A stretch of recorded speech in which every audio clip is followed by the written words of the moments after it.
Chapter 8 issue of debenture में issue and redemption of debenture under different conditions.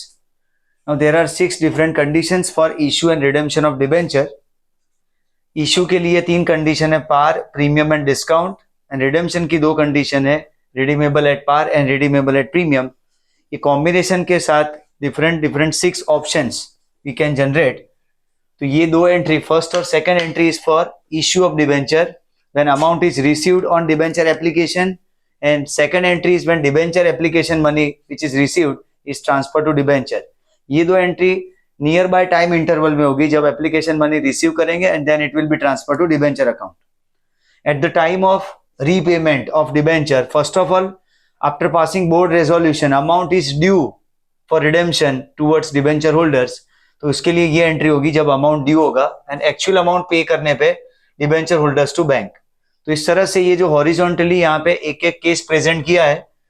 जो कोई भी प्रैक्टिकल क्वेश्चन पूछा जाए जैसे issued at par and redeemable at par, तो ये चारों जर्नल एंट्री हमें एक ही सीक्वेंस में जर्नल के फॉर्मेट में करनी है. तो 2 एंट्री उसमें इश्यू के वक्त और 2 एंट्री रिडेम्पशन के वक्त. इन ऑल दिस 6 केसेस समझते हैं. फर्स्ट केस है issued at par, redeemable at par. तो फर्स्ट एंट्री होगी bank account debited to debenture application and allotment 100 rupees से, क्योंकि इशूड एट पार है इसलिए 100 रुपए रिसीव किए जाएंगे एप्लीकेंट से. Now this 100 rupees will be transfer to debentures by passing this entry debenture application and allotment to debentures. At the time of redemption redeemable at par है, 100 रुपए वापस करने हैं, इसलिए debenture to debenture holders 100 rupees is due for redemption and at last 100 rupees is paid. So debenture holders to bank, debenture holders to bank.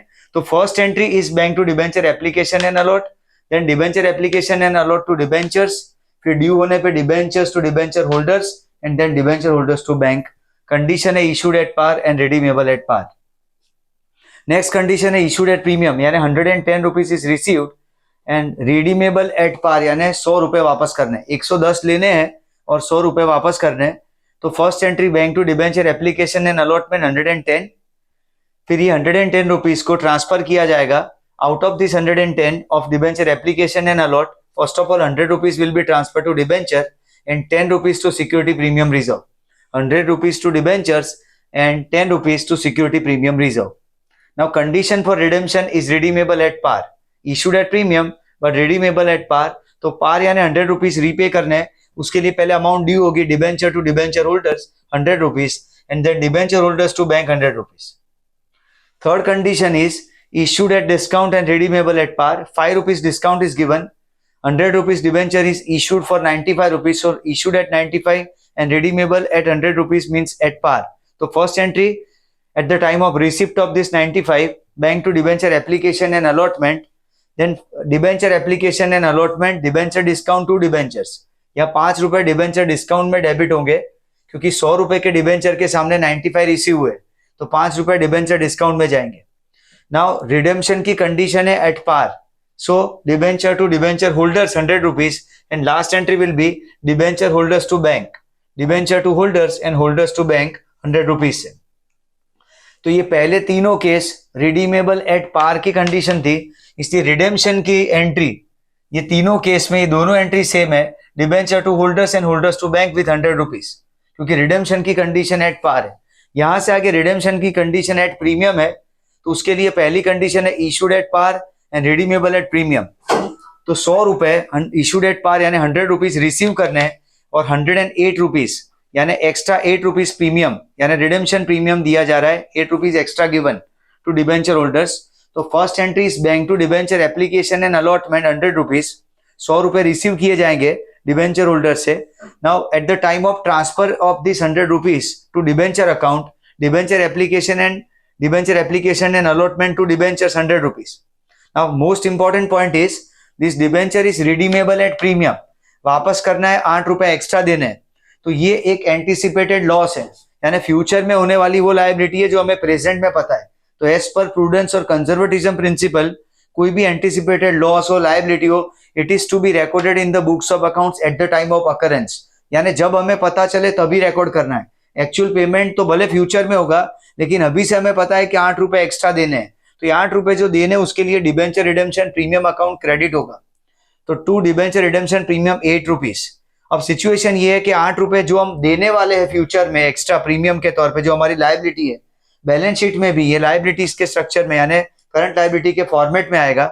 ये 8 रुपए के लिए सामने हमें कुछ अभी मिल नहीं रहा है, तो जो नहीं मिल रहा है वो अमाउंट अपने लिए लॉस है, इसलिए यहाँ पे इसके साथ जो रिलेटेड अकाउंट है, ये दो इंटर रिलेटेड अकाउंट है, loss on issue of debenture and debenture redemption premium. अगर पोस्टिंग पूछा जाए बाय चांस लेजर पोस्टिंग, तो डिबेंचर रिडेम्पशन प्रीमियम में लॉस ऑन इश्यू पोस्ट होता है और loss on issue of debenture account में पर्टिकुलर्स में डिबेंचर रिडेम्पशन प्रीमियम लिखा जाता है। इस तरह से ये दो इंटर रिलेटेड अकाउंट है। तो डिबेंचर रिडेम्पशन प्रीमियम 8 रुपए का देने के लिए जो लॉस हुआ है कंपनी को, उसके लिए loss on issue of debenture ये डेबिट किया जाएगा। ये fictitious asset deferred revenue expenditure का हिस्सा है, इसलिए कंपनी की बैलेंस शीट में रिजर्व्स एंड सरप्लस जब हम डिसाइड करते हैं तब उसके अमाउंट में से एलिमिनेट करके यानी माइनस करके net amount of reserves show किया जाएगा। तो यहाँ पे रिडेम्पशन प्रीमियम जब भी आएगा, रिडीमेबल एट प्रीमियम, तब ये दो अकाउंट आएंगे, loss on issue of debenture and debenture redemption premium.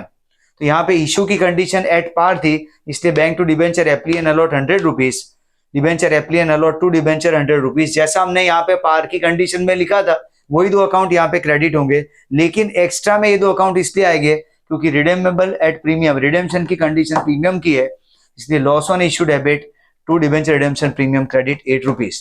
अब at the time of repayment, यहाँ पे पहले जब ड्यू होगा तब debenture redemption premium debenture holders, यहाँ पे debentures redemption premium to debenture holders ऐसी एंट्री होगी। पहले ड्यू फॉर रिडेम्पशन जब होता था तब डिबेंचर टू होल्डर्स लिखते थे क्योंकि 100 रुपए रीपे करने थे, रिडीमेबल एट पार की कंडीशन थी फर्स्ट थी, लेकिन अब यहाँ पे रिडीमेबल एट प्रीमियम है, इसलिए debenture redemption premium to debenture holders 108 and 108 आएगा। कहने का मतलब यहाँ पे जो हमने क्रेडिट किया है, ये सेकंड एंट्री में जो पार्ट क्रेडिट हुआ है वही यहाँ पे डेबिट होगा। जैसे यहाँ पे ये 3 में डिबेंचर्स की अमाउंट क्रेडिट हुई, इसलिए डिबेंचर डेबिट होगा, एट पार रिडेम्पशन है, और यहाँ पे debenture and debenture redemption premium credit हुआ है, इसलिए वो दोनों डेबिट होंगे and to debenture holders 108। When actual amount is paid, तो entry is same, debenture holders to bank, पहले 3 में 100 रुपए दिए जाते थे तो 100 से एंट्री हुई थी, ये 108 से होगी। Fourth condition issued at premium, fifth condition issued at premium and redeemable at premium, 110 रुपए लिए जाएंगे एप्लीकेंट से और 108 वापस करेंगे डिबेंचर होल्डर्स को। तो पहली entry bank to debenture application and allot 110, उसके बाद उसको यूज करना है यानी ट्रांसफर करना है डिबेंचर एप्लीकेशन एंड अलॉट, जैसे यहाँ पे किया था, टू डिबेंचर टू सिक्योरिटी प्रीमियम। तो debenture apply and allot 110 to debenture 100 rupees to security premium 10 rupees. और रिडेम्पशन की कंडीशन एट प्रीमियम है 8 rupees extra given, so 8 rupees के लिए यहाँ पे वही दो अकाउंट जो पार प्रीमियम के केस में थे, वही दो अकाउंट यहाँ पे प्रीमियम में आएंगे, loss on issue of debenture to debenture redemption premium. अब ये दो अकाउंट के साथ यहाँ पे debenture redemption premium to debenture holders, क्योंकि रिडीमेबल एट प्रीमियम, तो जो दो अमाउंट क्रेडिट हुई थी यहाँ डिबेंचर और रिडेम्पशन प्रीमियम की, वही दो अमाउंट यहाँ पे डेबिट होगी, debenture redemption premium to debenture holders 108 and 108। And finally when actual amount is paid, तो एंट्री होगी debenture holders to bank with 108। Last जो केस है वो issued at discount and redeemable at premium, तो 95 rupees receive करने हैं और 108 repayment है, तो पहले 95 के लिए bank to debenture application and allotment 95। अब इंपॉर्टेंट पॉइंट ये है कि जब रिडेम्पशन एट पार था तब ये 95, 5 और 100 लिखते थे हम, debenture application allot 95, debenture discount 5 to debenture 100। यहाँ पे सिचुएशन ये है कि डिस्काउंट के साथ साथ रिडेम्पशन प्रीमियम भी है, इसलिए यहाँ पे 5 रुपीज का डिस्काउंट और 8 रुपीज का redemption premium, in total 13 rupees will be debited to loss on issue of debenture. यहाँ पे हम डिबेंचर डिस्काउंट को अलग से डेबिट नहीं करेंगे, 5 रुपए डिस्काउंट के और 8 रुपए के रिडेम्पशन प्रीमियम के, total 13 rupees will be debited to loss on issue of debenture to debentures and to debenture redemption premium. तो डिबेंचर में 100 रुपए और रिडेम्पशन प्रीमियम में 8 रुपीज, 95 रिसीव और 13 रुपीज का जो लॉस है फिक्टिशियस एसेट है, क्योंकि डिबेंचर डिस्काउंट भी फिक्टिशियस एसेट का हिस्सा है और लॉस ऑन इश्यू भी, इसलिए दोनों को मर्ज करके एक ही account, finally loss on issue of debentures will be return for 13 rupees. At the time of repayment जब ड्यू होगा तब debenture account debited, debenture redemption premium account debited to debenture holders 108 and 108, and जब actual amount pay करेंगे तब debenture holders to bank 108। अब situation ये है कि यहाँ पे जब एक्चुअल अमाउंट पे करते हैं तो होल्डर्स टू बैंक ये एंट्री फिक्स है, ऑल 6 कंडीशन, और जब हम इश्यू करते हैं तब एंट्री फिक्स है bank to debenture application and allot. तो 6 की 6 कंडीशन याद रखने के लिए प्रैक्टिकली हम ऐसा सोच सकते हैं कि पहली एंट्री सेम है, ऑल 6 कंडीशन, अमाउंट खाली डिफरेंट होगा, लास्ट एंट्री भी सेम है, first bank to debenture application and allot, और लास्ट है debenture holders to bank. Intermediate ये दो एंट्री में जब अमाउंट ड्यू फॉर रिडेम्पशन है तब पार की कंडीशन में भी debenture to debenture holders 100 rupees से, ये 3 केस है। और जब प्रीमियम की बात हो, रिडेम्पशन प्रीमियम की बात हो, 108 वाला केस हो, तब debenture debenture redemption premium to debenture holders, तो ये 3 कंडीशन में ये एंट्री फिक्स है। यानी first entry is common for all 6 cases, last entry is also common. ये जो थर्ड एंट्री उसमें पहले 3 केस कॉमन है और लास्ट 3 केस में, यानी ये 2 ही एंट्री याद रखनी है।